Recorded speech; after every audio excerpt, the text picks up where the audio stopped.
We're here at Highland Hill Farm on Route 313 in Fountainville, PA. I'm Bill Hurst doing the photography. I own the Highland Hill Farm. And this is Mike Lewis of Lewis Wholesale Nursery. Mike is one of the premier growers that we use here at Highland Hill Farm. We also grow a lot of arborvitaes, but we are supplied by Mike. He's right across the street from our nursery and our operation. And Mike is an expert on raising arborvitaes. Mike went and graduated from the Longwood School in Chester County, Pennsylvania, and he's a premier grower in Pennsylvania, world-renowned grower. Now, I shouldn't say that, but that is the truth. Everyone in northeast Pennsylvania and the eastern seaboard who raises arborvitaes and nursery stock knows Mike Lewis here.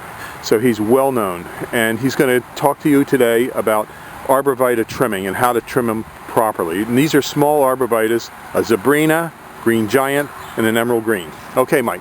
All right, what you want to do with your arborvitae is, when you prune them, you want to encourage them to have a single stem. Just one stem coming up out of the middle, like right here. What you want to do is knock back some of these extra stems. Here in the Northeast, we get a lot of wet, heavy snow, and if you have too many stems, they have a tendency to pull apart. Most of the time, they'll spring back, but sometimes you might get some breakage. So what we like to do is take the head shears and knock these tips back just a little bit, which will encourage a fuller, fatter plant, as well as keeping it up into a single stem. In school, we were always taught, when in doubt, cut it out. So you always want to, don't be afraid to take a little bit of foliage off the tree.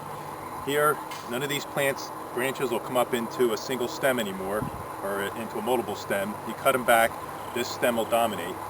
Here on the green giant, we're going to do the same thing. Just, this is a fairly full plant, so we're just going to tip it back all the way around to make a nice, fat, heavy plant. On green giants, we get a lot of vigorous growth, so you always want to make sure you just knock your tips back just a little bit, because they'll stretch out because they grow so fast. On the emerald greens, it's a much fatter, fuller plant, so you don't have to shear them nearly as hard. Just tip them back, go around the plant, and again, you have a couple little stems developing here.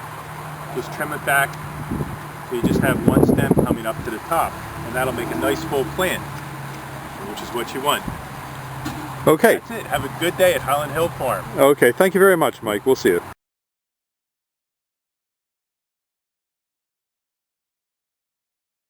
We're here at Highland Hill Farm, and this is my wife Marge. This is a 6-foot stake. This is what we're going to use to create a property line of Leland cypresses. These are our 4 to 5 foot Leland cypresses. And what we're going to do is show you how to make a hedgerow with these Leland cypresses and space them properly to get a good windbreak. Now, they can be spaced from 6 to 12 feet apart. We're going to just give a little demonstration here of how we set up a 6-foot spacing.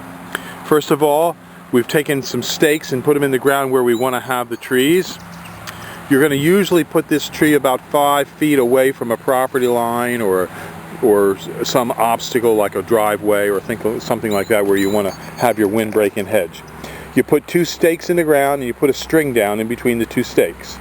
Then you can use other things like flags or stakes or things like that to mark where you're going to put the trees.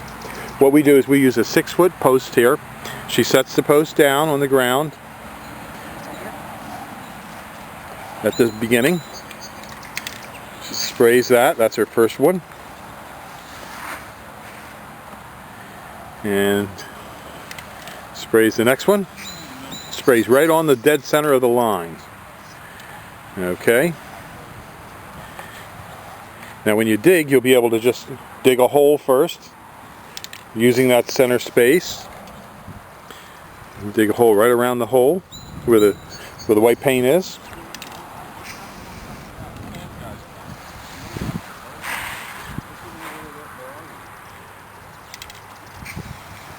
Okay, now what we do is we take this string away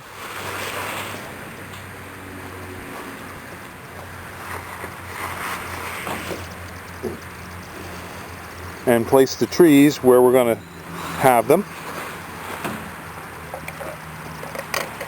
These are very fast growing. These are on sale to the end of this month.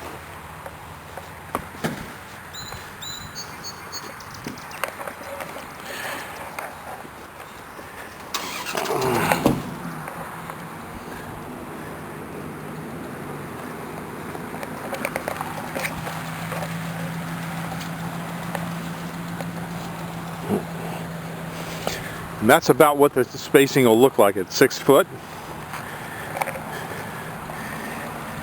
And as you can see, there's gaps there. The gaps are there because the tree needs space to grow. Now you can mulch down along that line, or if you want to get better fill, you can create a second row by taking one tree and doing another line and staggering it so that the trees are about 6 foot apart. And then you'll have an even tighter packing when you visually look at the trees.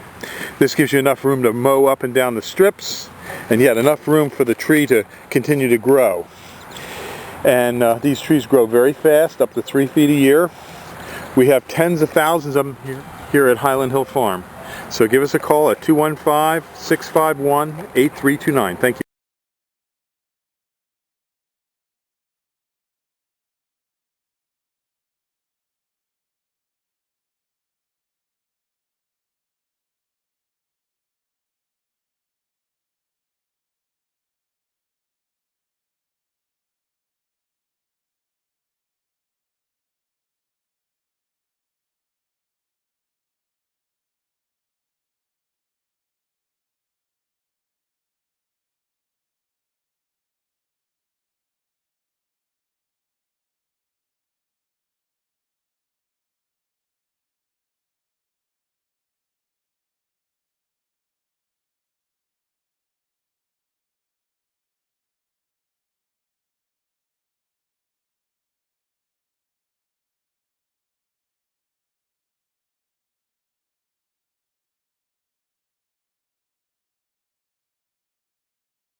These are our 10 to 12 foot green giant, and as you can see, they're fairly tall and full all the way up. We have more over there, but this is about what they look like. And a lot of people have the green giants this height, and I'll show you another way they're grown. These are trimmed hard, so they're fuller up at the higher elevation. We have more over here. Again, these are the trimmed ones, 10 to 12 foot high.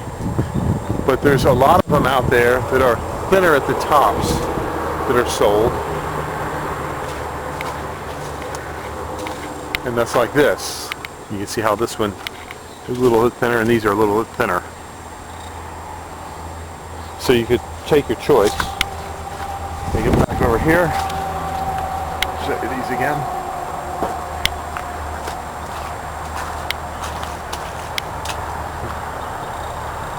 These are a little bit thinner.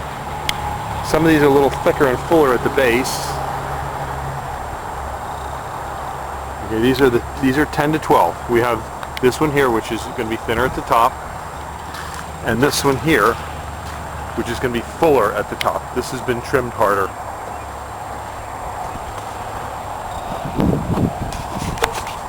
We're here at Highland Hill Farm on Route 313 in Fountainville, PA.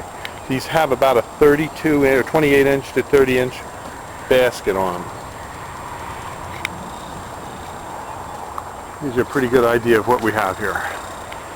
And they're quite large.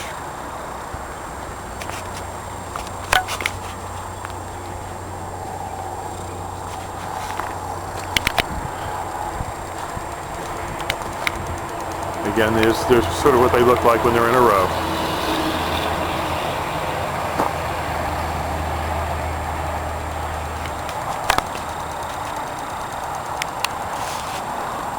Thank you. Bye.